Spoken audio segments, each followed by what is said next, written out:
پاس سلائی مشین پر محنت کر کے گھر کا خرچ چلانے کی کوشش کرتے تھے۔ ان کی خواہش تھی کہ میں پڑھ لکھ کر کوئی اچھی سی ملازمت حاصل کر لوں، لیکن ان کا یہ خواب بھی حقیقت کا روپ نہ دھار سکا۔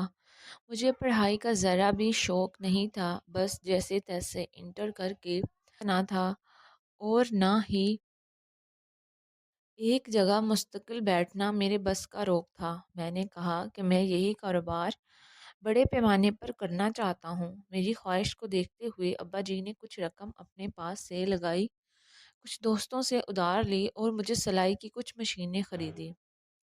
پھر ایک بڑی عمارت میں 2 کمرے مل گئے، وہیں کام شروع کرنے کا فیصلہ کیا۔ جو لوگ گارمنٹس کا کاروبار کرتے ہیں جانتے ہوں گے کہ اس کام میں لڑکیوں سے واسطہ رہتا ہے۔ لڑکیاں بہت کم اجرت پر کپڑے سینے کو تیار ہو جاتی